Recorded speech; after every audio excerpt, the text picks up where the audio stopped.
이렇게 한번 인사할까? 얼굴 보니까 좋으네요. 이렇게 한번 인사하세요.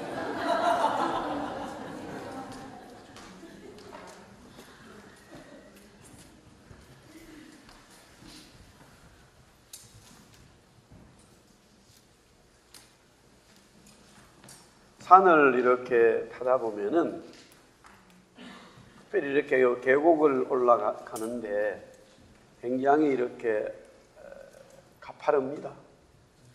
그래서 이제 이렇게 올라가다 보면 물론 어떤 산은 계속 그렇게 힘들게 올라가는 부분도 있지만 어느 한 곳에는 가다 보면은 또 이렇게 약간 평지가 나와요. 그러면 그 평지에서 쉬면서 그 평지에 도달하면 그렇게 마음이 편하고 좋아요. 이제 바울이 이 복음을 설명해 가는데 굉장히 이 법적으로 우리가 지금 이것을 그냥 편안하게 보고 있습니다만은 지금 이 자리에 재판이나 어떤 심판이 임한다고 하는 그런 상황이 됐을 때는 굉장히 마음이 조바심이 있잖아요. 저 사람이 지금 재판을 받는데 이게 무죄가 되냐, 아니면은 사형을 받느냐, 아니면은 무기징역이 되느냐, 아니면은 뭐 10년을 받을까, 굉장히 이렇게 마음이 있죠. 근데 오늘 그런 가운데, 야, 너는 이 재판에서 무죄야라는 이 판사의 이 말을 듣게 되면은 당사자도 그렇고 또 거기에 함께 했던 그 가족들이나 또 그 사람을 사랑하고 있는 모든 사람들이 환승을 이루면서 기뻐할 거란 말이에요. 이제 음악에서도 막 이렇게 그 긴장이 가다가 어느 순간에 클라이막스에 음악이 터져 나올 때는 얼마나 그 환희가 오는지 모르잖아요. 그게 이제 이 로마서가 시작되어지면서 첫 번째 이 환희의 어떤 복음이 어디에서 터져 나왔냐면은 바로 오늘 이 지난주에 이어서 본 우리 5장의 말씀이에요. 5장의 말씀. 하나님이 정말로 사람들을 사랑할까라는 그런 의문을 많이 던지거든요. 특별히 어떤 어려운 삶을 살게 되면 하나님이 정말로 살아 계실까라는 그런 마음의 의심이 들고요. 또 국가라든가 사회를 보면 더더욱이 부정과 여러 전쟁과 기근과 어떤 자연재해를 보면 정말로 하나님이 살아계실까 그런 마음을 가지게 되는데, 그럼에도 오늘 바울은 하나님의 사랑이 모든 사람들에게 선포되어졌고 그 사랑이 부음받아져서 확정되었다라고 말씀하고 있어요. 할렐루야. 그 사랑을, 하나님의 사랑이 부음바 되어지고 그 사랑이 임재했을 때에는 어떤 일이 벌어졌는가? 제가 말씀을 드렸습니다만 첫 번째는 하나님과 그 사랑을 받은 우리라면은 화목이 이루어진다. 합평해진다는 것. 그뿐만이 아니라 하나님의 사랑을 받은 사람들은 그때부터 진정한 하나님이 주시는 기쁨, 나움이라고 하는 이 기쁨이 무엇인지를 깨닫게 되는 거예요. 물질이 많이 생겨도 기쁘고, 결혼해도 기쁘고, 뭐 우리가 대학에 합격해도 기쁘고, 직장 되면 기쁘고, 얼마나 기쁜 일들이 많습니까만은, 그러나 그 모든 기쁨은, 기쁜 것은 틀림이 없어요. 그러나 그 기쁨은 영원한 기쁨은 아니에요. 오늘 여기서 말씀하시는 하나님의 사랑이 부음받았을 때에 그 사랑을 받게 된 사람들은 영원한 즐거움, 기쁨을 가지게 된다는 거예요. 할렐루야. 그래서 바울은 말하기를, 우리 한번 이 말씀은 같이 읽어보겠습니다. 5장 3절 말씀 한번 읽어봅시다. 5장 3절 말씀 다 같이 시작. 다만 이뿐 아니라 우리가 환난 중에도 즐거워하나니. 아멘. 그랬어요. 하나님 주신 기쁨이 있는데 그 사랑 때문에 우리의 살아가는 삶에 환난이 있어도 기뻐한다는 거예요. 만약에 내가 하나님의 사랑을 받았잖아요. 내가 하나님의 사랑을 받았다고 가정합시다. 그런데 큰 환난이 왔어요. 그러면 그 사랑이 만약에 사라졌죠. 그 사랑이 왔는데도 불구하고 즐거움이 사라졌다면 두 가지 중에 하나예요. 두 가지 중에 하나. 첫째는 진짜 하나님 사랑받은 거 아니에요. 제가 다시 말씀드릴게요. 여러분들이 신앙생활 하면서 진짜 하나님의 구원 사랑이 어떤 것인지를 진짜 깨달아야 되는 거예요. 그것은 그 구원의 역사와 기쁨은 어떤 환난과 죽음이, 그 환난이 죽음이 와도 그 즐거움을 빼앗을 수 없어요. 할렐루야. 이게 성경이 말하는 나옴이, 즐거움, 조이라고 하는 것이고, 두 번째는 만약에 그런 진짜 받았는데 지금 내가 이 환난 속에서 하나님의 그 기쁨이 사라졌다. 그러면 하나님의 은혜를 받았지만은 지금은 하나님의 은혜를 저버린 거예요. 둘 중에 하나예요. 하나님의 사랑을 모르거나 지금 현재 그 하나님의 사랑이 식었거나 둘 중에 하나예요. 그러나 환난과 어려움이 오는데도 불구하고 내 속에서 계속적으로 즐거움이 기쁨이 밀려온다면 그 하나님의 사랑이 내 속에 살아있는 거예요. 할렐루야.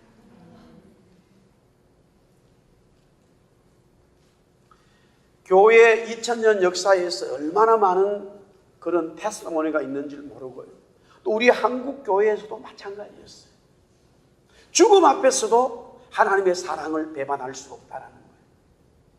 그 죽음 앞에서도 하나님의 사랑이 너무 크기 때문에 그 환난 속에서도 막 즐거워하고, 심지어는 자기 두 아들을 죽인 그 원수를 자기 아들로 삼는 그런 우리 한국 교회의 그런 목사님도 계셨다는 거예요.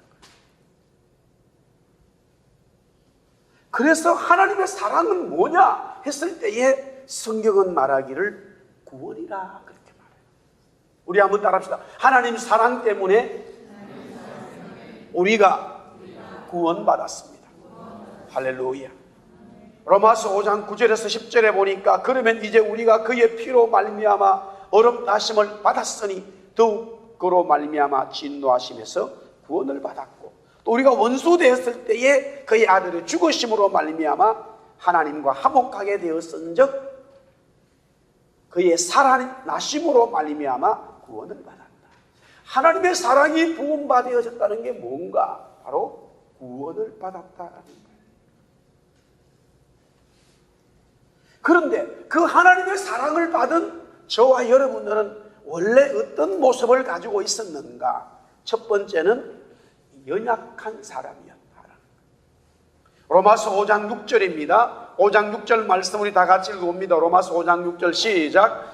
우리가 아직 연약할 때에 기약대로 그리스도께서 경건하지 않은 자를 위하여 죽으셨다. 여기서 연약이라는 말과 경건하지 않은 자라는 말이 전혀 다른 말 같지만은 사실은 반대의 말이에요. 연약이라고 하는 것은 내가 무슨 힘이 있는 자가 없다 이런 연약을 말하는 게 아니라 경건하지 않았다는 거예요. 하나님의 의로움에 도달하지 못하는 연약함을 가지고 있다는 거예요. 여기서 말하는 연약함이란 것은 무슨 힘이 없다라는 것을 말하는 게 아니라 하나님의 의로움에, 하나님의 경건에 이루지 못하는 연약함을 가지고 있다는 거예요. 그래서 그 연약함을 치료하기 위해서 하나님은 어떻게 하셨느냐 보니까 자기의 아들을, 그리스도를 죽게 하심으로써 우리가 바로 경건하지 않은 자가, 즉 연약한 자가 경건한 자가 되었다라는 거예요. 우리는 원래 경건치 못한 자예요. 우리가 그것을 알아야 됩니다. 저와 여러분들은 원래부터 경건한 자가 아니에요. 그렇기 때문에 어떤 사람으로부터 경건한 것을 원한다고 하는 그런 바람을 가지는 그 자체가 우리는 속보이는 거예요. 인간 자체는 경건하지 않은 거예요. 그것이 바로 성경은 연약하다라고 말했습니다. 자, 8절 말씀 계속 보겠습니다. 로마서 5장 8절 다 같이 읽습니다. 시작. 우리가 아직 죄인되었을 때에 그리스도께서 우리를 위하여 죽으심으로 하나님께서 우리에 대한 자기의 사랑을 확증하십니다. 연약하다는 것은 경건하지 못하다는 건데 조금 더 강하게 표현해서 경건하지 않은 자는 바로 죄인이야라는 말이에요. 너는 경건하지 못해라는 말은 너는 죄인이야라는 말이었어요. 그래서 이 세상에는 다 의인이 없다라는 거예요. 한 명도 없다라는 거예요. 어떤 사람도 의인이 될 수가 없고 의인이 되지 못하고 아예 의인이 아니고 다 죄인이라고 성경은 말씀하고 있습니다. 그런데 이 죄인이 의인이 될 수 있다라는 거예요. 어떻게? 그리스도께서 그 죄인을 위하여 죽으셨기 때문에 그 사랑을 받았고 그 사랑을 먹는 자들은 죄인에서 의인으로 바뀐다는 거예요. 할렐루야. 놀라운 말씀입니다. 로마서 5장 10절 말씀 계속해서 보겠습니다. 10절 다 같이 시작. 곧 우리가 원수 되었을 때에 그의 아들의 죽으심으로 말미암아 하나님과 화목하게 되었으니 화목하게 된 자로서는 더욱 그의 살아나심으로 말미암아 구원을 받을 것이다. 결국 죄인이 되었는데 그 죄인은 더 하나님과의 관계에서 원수라는 거예요. 상대방하고 나하고 서로 뭔가 맞지 않지만은 원수가 되지는 말아야 되거든요. 그러나 원수까지 되어져 버렸으면은 굉장히 그 사람과의 관계는 어려워지겠죠.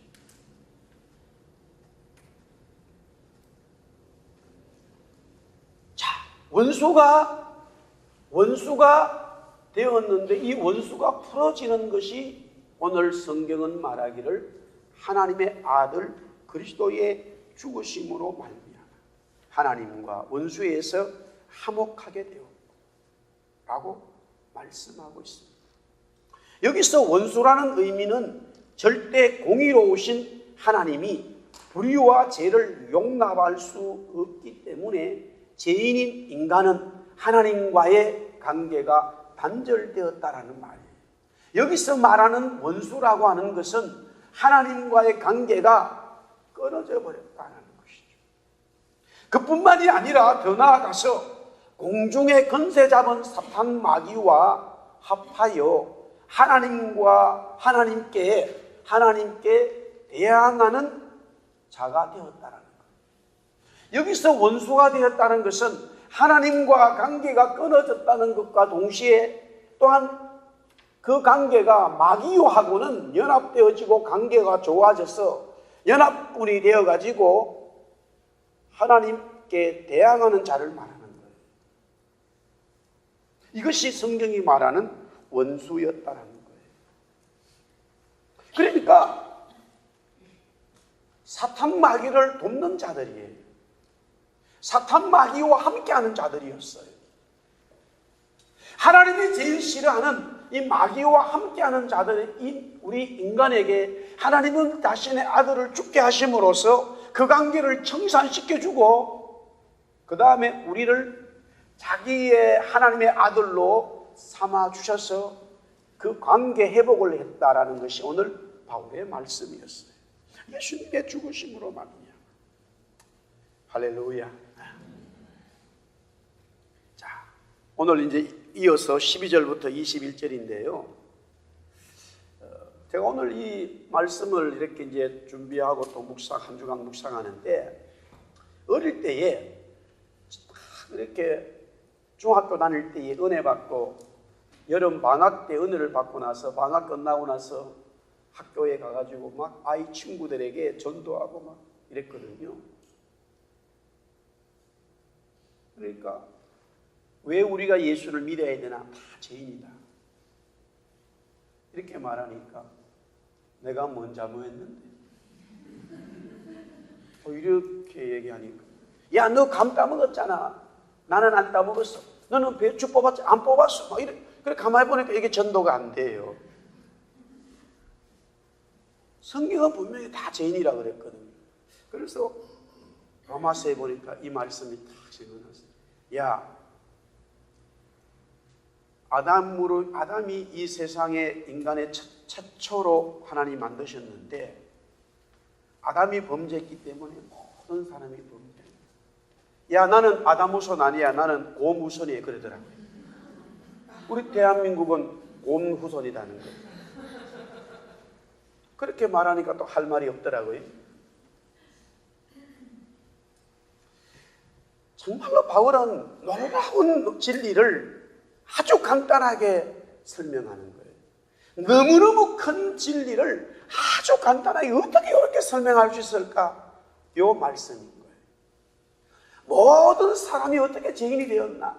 태어나면서 죄인이고 죄의 속성을 가지고 있다. 왜 그런가?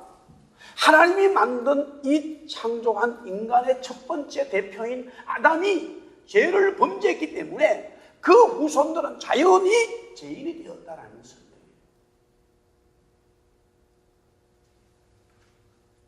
그러면 그렇게 죄가 들어왔기 때문에 논리적으로도 한 사람이 죄가 없는 사람이 있다면은, 죄가 없는 한 사람이 있다면은 그 사람으로 인하여 모든 사람들이 죄의 문제를 해결할 수 있지 않는가라는 거예요.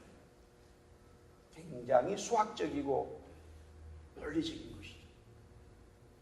문제는 이거예요. 그것이 정말로 믿어지느냐는 거예요. 여러분과 저의 이 생각 속에서 논리와 어떤 철학이 이해된다 할지라도 우리의 마음의 심장에서 보이지 않는 영과 혼에서 반응되지 않으면 그것은 세상의 지식으로 끝나버리는 거예요. 바울이 이와 같은 복음의 논리를 가지고 아테네에서 복음을 전했습니다. 설명을 했어요. 그러니까 많은 철학자와 웅면가들과 그때 당시의 사람들이 바울을 얘기를 듣고 할렐루야 아멘 한 것이 아니라 이렇게 말했어요. 바울들도 참 말을 잘하는구나. 이 말쟁이라고 그랬는데요, 이 원래 헬라어 말은 너도 철학자구나라는 거였어요. 우리가 아는 일반적인 이 서양 역사에서 예수님이 오시기 전 약 700년 전에, 예수님이 이 땅에 오시기 약 700년 전에 이사야라고 하는 선지자가 유대 땅에서 예수님이 이 땅에 오십니다, 하나님의 아들 그리스도가 이 땅에 오십니다라고 하나님으로부터 말씀을 받았어요. 그때 예루살렘을 중심으로 이 이사야가 말씀을 전했단 말이에요. 그런데 그 동시대에 이 그리스라고 하는 나라에 이미 우리가 아는 그런 철학자들이 많았다는 거예요. 우리가 알고 있었던 그 자연주의 철학자를 뛰어넘는 인본주의적이고 사물에 대한 관점을 인간 중심으로 시작되는 철학자들이 이미 그 시대에 활동을 하고 있었어요. 그래서 바울이 아테네에 가서 이 복음을 전할 때에 논리적으로 철학적으로 설명은 잘했습니다마는 그 이야기를 듣는 사람들이 그래 네 말이 맞아, 네 말도 맞아, 그러나 우리는 우리 말도 맞아라는 거였어요. 철학자의 하나의 웅변적인 항변밖에 되지 않았죠. 바울은 이것을 가르쳐 자기의 복음사역에서 가장 하나님 앞에 복음사역에서 잘못한 것이었다라고 고백을 하게 됩니다. 그리고 그 아테네의 복음사역을 접어두고 그가 고린도에 왔을 때에, 고린도는 아테네와 함께 쌍벽을 이루는 그런 철학적인 도시였고 예술 문화가 발달되어진 도시였는데, 고린도에서는 이와 같은 방법을 사용하지 아니하고 기도하며 그냥 하나님의 말씀을 선포해버렸다는 거예요. 그때에 거의 똑같은 사람들의 수준들이 철학적으로 논리적으로 접근한 바울의 이야기에 있어서는 복음의 은혜를 경험 못했지만은 일방적으로 선포하는 하나님의 말씀에 대해서는 그들이 받아들이는 역사가 일어났다. 그래서 고린도 교회가 세워지게 되는 것이죠.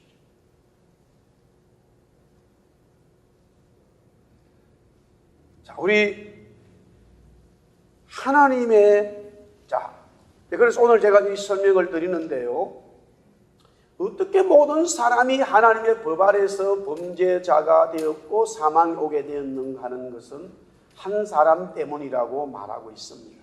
그 한 사람은 바로 인간의 조상 아담이지요.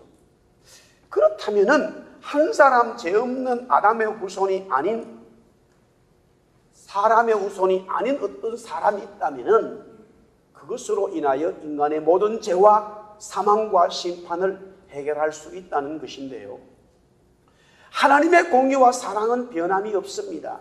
그러하기에 이런 진리의 설명을 우리들이 어떻게 이해하고 받아들이는 것에 있습니다. 받아들이지 않는다고 해서 하나님의 심판이 면해지는 것이 아니죠. 자, 한 가지 예로요. 오랫동안 이 서양 문화에서는 과학이죠. 사람들은 태양과 우주의 별들이 지구를 중심으로 돈다고 하는 천동설을 믿고 있었어요. 그러나 폴란드 태생의 천문학자 코페르니쿠스가 지구가 태양의 주위를 돈다라는 지동설을 주장하면서 결국 그것이 증명되어졌고요. 사람들의 생각이 바꾸어졌습니다. 그런데 가만히 보십시오. 사람들의 잘못된 우주에 대한 생각을 고쳤을 뿐이지 우주와 태양 그리고 지구는 하나님의 원래 창조대로 존재했고 운행하고 있다는 것뿐이었습니다. 마찬가지로요. 하나님의 공의와 사랑은 인간의 어떤 변화에 의해서 좌지우지되는 것이 아닙니다. 원래부터 존재해 있었던 것이죠. 그러므로 하나님의 공의에 의해 심판을 받을 것인가 아니면 하나님의 사랑으로 은혜를 입을 것인가는 우리들의 생각의 전위에 달려 있을 수 있습니다. 한 사람 아담의 죄와 사망을 그대로 가지고 살아 영원한 심판을 받을 것인가 아니면은 한 사람 예수 그리스도를 믿어 의로운 하나님의 사람이 되어 영원히 왕노릇하면서 살 것인가 하는 것이죠. 한 사람 아담을 한번 보겠습니다. 먼저 우리가 12절 말씀 다시 한번 읽어보겠습니다. 12절 5장 12절입니다. 시작. 그러므로 한 사람으로 말미암아 죄가 세상에 들어오고 죄로 말미암아 사망이 들어왔나니 이와 같이 모든 사람이 죄를 지었으므로 사망이 모든 사람에게 이르르니. 한 사람 때문에 죄가 들어오고 그 죄로 인하여 사망이 왔는데 모든 사람들에게 그렇게 되었다라는 거예요. 한 사람은 인간의 조상 아담입니다. 아담으로 인해 죄가 모든 사람에게 들어오게 되었고 그 죄가 모든 사람을 사망으로 이르게 했다라는 것이죠. 계속해서 13절, 14절은 우리 한 번 더 보겠습니다. 읽어볼까요? 13절, 14절 시작. 죄가 율법이 있기 전에도 세상에 있었으나 율법이 없었을 때에는 죄를 죄로 여기지 아니하였느니라. 그러나 아담으로부터 모세까지 아담의 범죄와 같은 죄를 짓지 아니한 자들까지도 사망이 왕노릇하였나니 아담은 오실 자의 모형이다. 무슨 내용이냐? 아, 내가 죄인이 있구나, 내가 잘못했구나라는 것은 법이 있어야 되는 거예요. 법이 없으면은 안 되죠. 그러니까 하나님께서 공식적으로 사람들에게 법을 주신 것은 모세 시대인데 그렇다 치더라도 모세 이전의 모든 사람들이 아담의 후손들은 이미 죄가 있었다라는 것을 설명하고 있습니다. 인간의 조상 아담은 원래 죄가 없이 창조되었죠. 그러나 사망이 그러기 때문에 사망도 그에게는 없었습니다. 그런데 왜 그에게 죄가 들어와서 죄인이 되었고 그 죄로 말미암아 사망이 이르게 되었을까? 로마서 5장 19절에 말씀하고 있죠.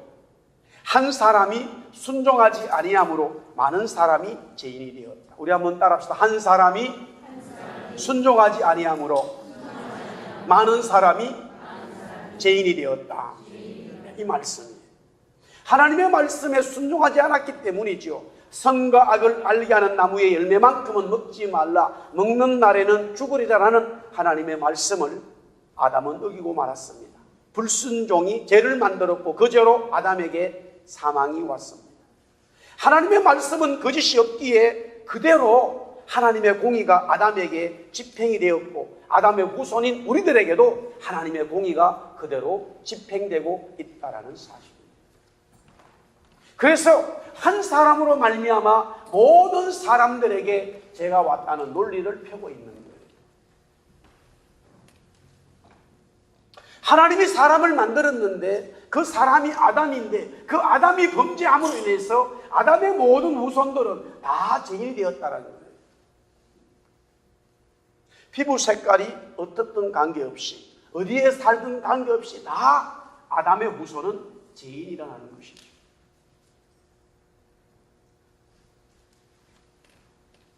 지난번에 아프리카를 갔는데 정말로 아프리카 사람들은 피부가 검더라고요. 근데 놀라운 거 하나 발견했습니다.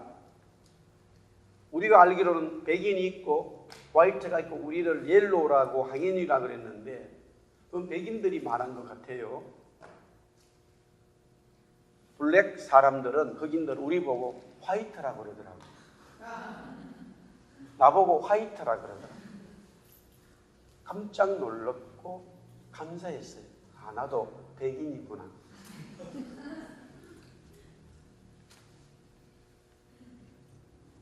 어떤 피부를 가졌든 관계없이 다 하나님의 법에서는 아담 이후의 모든 사람들은 죄인이라는 것이죠.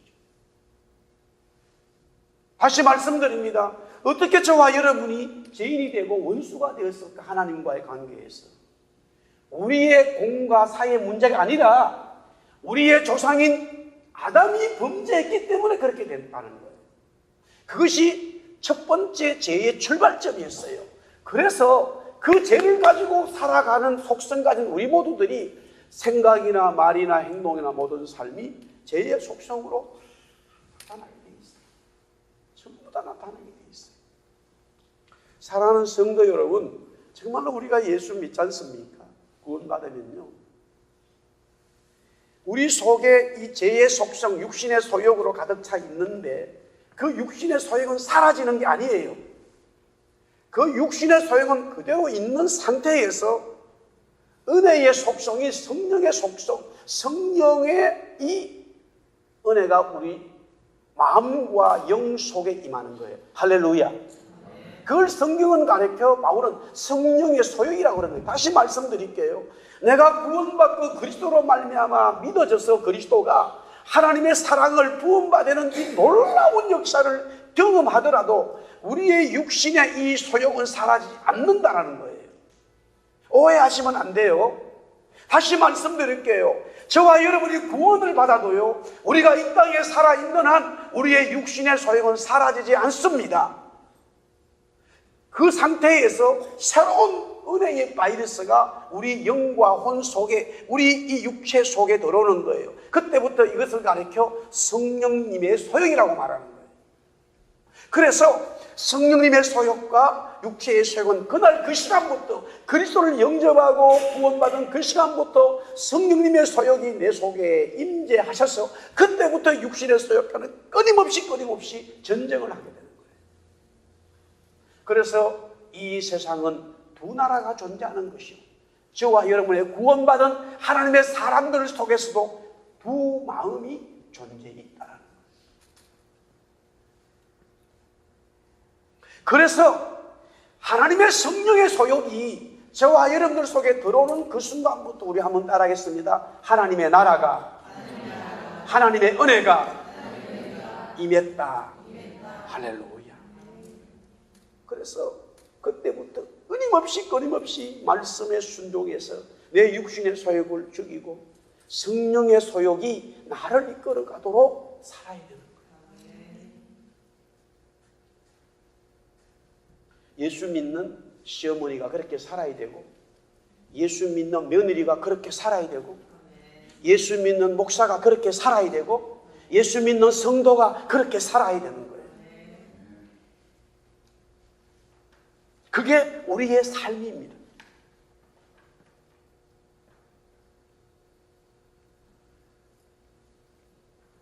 그러다 보니까 오늘 성경에 계속적으로 한 사람이라고 하는 이 인간의 죄악을 계속적으로 로마서 5장 15절, 16절, 17절, 18절, 19절에 계속 한 사람 인간 아담으로 인해서 모든 죄가 들어오고 그 죄로 말미암아 사망에 이르렀다고 한 사람 아담을 계속적으로 설명하고 있습니다. 강조하고 있습니다.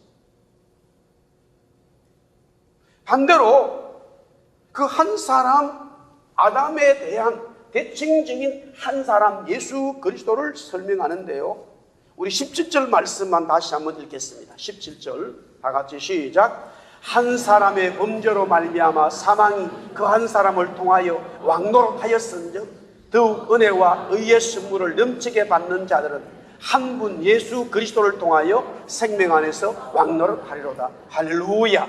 아멘. 한 사람 아담 때문에 저와 여러분이 죄인이 되었고, 그 아담 때문에 우리에게는 사망이 왔지만은 한 사람 예수 그리스도를 통하여 우린 다시 죄인에서 의인이 되고, 한 사람 예수 그리스도를 통하여 영원히 살아나는 생명의 왕노릇할 수 있는 은혜를 입었다라는 거예요.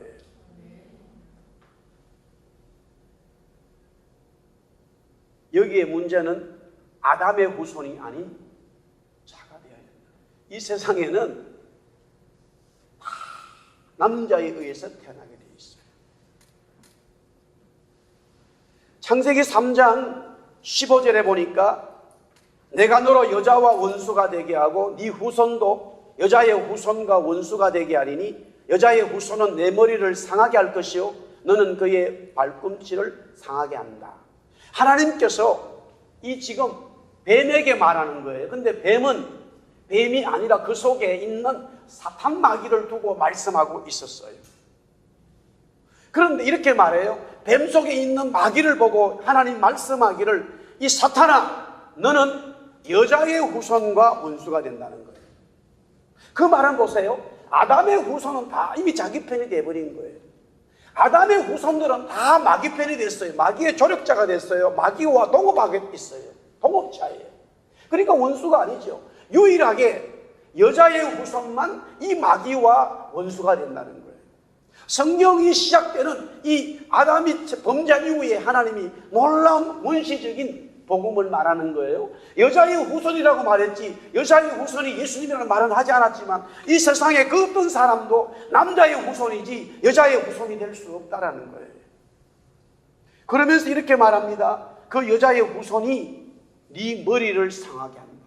네 사탄 이놈은 너를 잡아먹는다라는 거예요. 그런데 너는 그게 싫어서 계속 여자의 후손의 발꿈치를 문다라는 거예요. 발꿈치 물려봐야 뭐 죽지는 않습니다. 털어버리면 그만이에요. 그러나 머리를 상하면 죽어요. 우리 어릴 때는 저는 시골에 자라서 뱀을 좀 자주 잡았어요. 구워 먹기도 하고 또 뭐 그런 어린 시절이 있었는데 항상 어른들이 그래요. 뱀을 잡을 때는 꼬리를 잡아가지고 물린다. 머리를 탁. 그래서 항상 머리를 죽이려고 그러면 머리를 죽여요. 잡으려 해도 죽지 않은 것을 잡으려 해도 머리를 꼼짝 못하게 그건 팍 내버려요.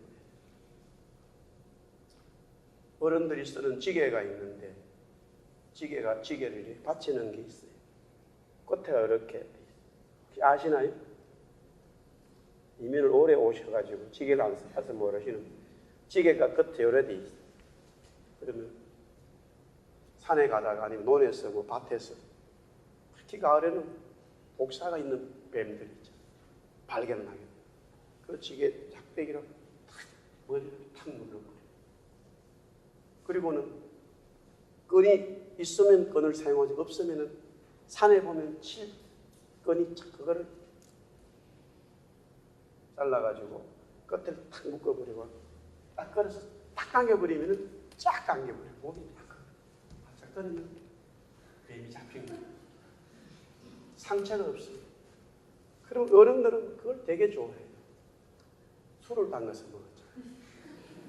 잘했다고 막 칭찬하고 용돈도 주는 거예요. 그런데 예수를 믿든 안 믿든 머리를 상하게만 안 된다는 거예요. 그건 가치가 없다. 가만히 우리 어릴 때 시골에 자랐습니다만 이 뱀의 속성을 보면서요 얼마나 마귀의 속성과 닮았는지 몰라요. 뱀이 살아가는 모든 생활 습관이 어떻게 그렇게 됐는지 하여튼 마귀의 속성과 너무 닮았어요. 혀가 뱀은 2개. 혀가 2개라. 어떻게 한 입에서 찬송이 나오고 저주가 나올 수 있나? 그럴 수 없다 이거예요. 근데 마귀는 그렇게 해요. 마귀는 당신 잘했다고 막 칭찬하면서 속은 그 사람을 저주하고 있어요. 하나님의 사람은 그럴 수가 없지요. 야고보가 말하는 거예요. 어떻게 하나님의 사람이 한 힘으로 저주하고 한 힘으로 찬송을 할 수, 이 마귀 같은 짓을 할 수 있나 이 말이에요.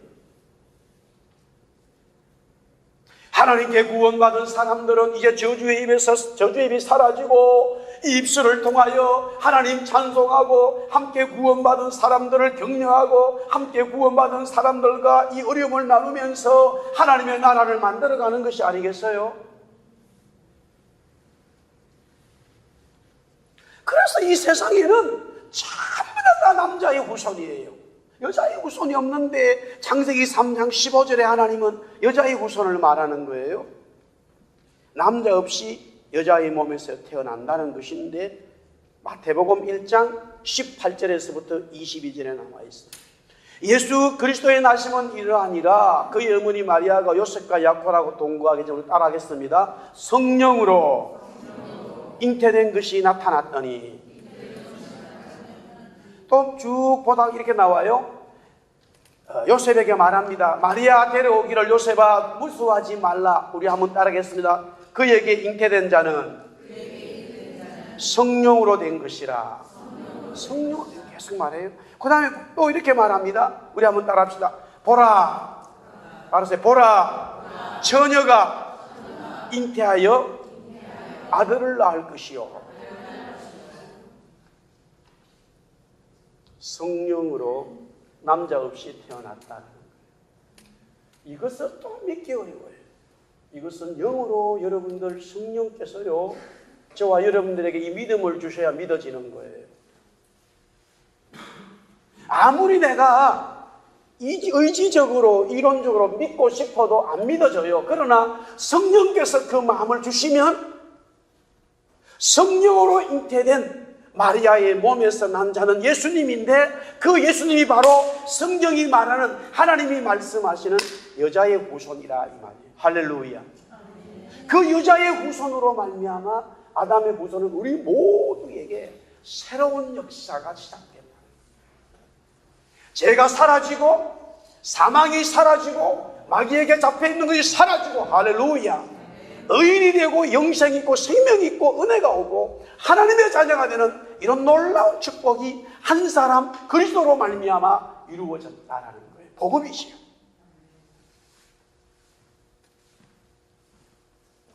그래서 동일하게 오늘 로마서 5장 15절, 16절, 17, 18, 19, 21절에 한 사람 예수 그리스도로 말미암아 모든 사람에게 은혜와 어렵다 하심과 생명과 영생이 왔다라고 말씀하고 있습니다. 이렇게 될 수 있었던 것은 또 마찬가지예요. 한 사람 아담이 범죄함으로 불순종함으로 죄가 왔듯이 한 사람 예수 그리스도가 하나님의 말씀에 전적으로 순종함으로 우리 모두가 구원받았다는 거예요.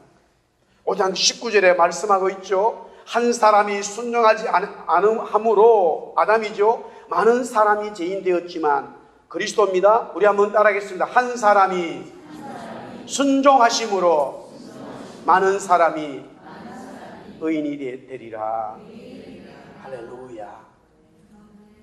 사랑하는 성도 여러분, 우리는 한 사람 아담의 후손이었습니다.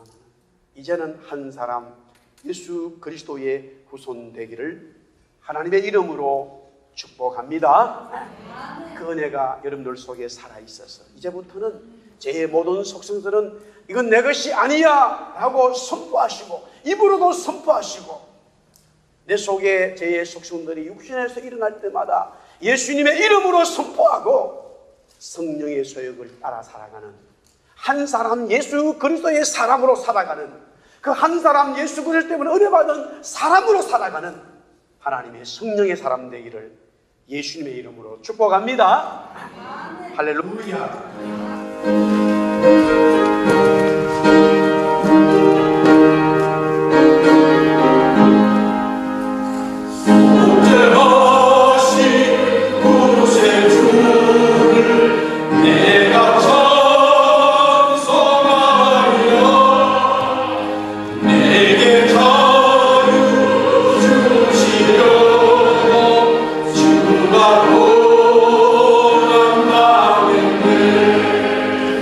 그것이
아멘.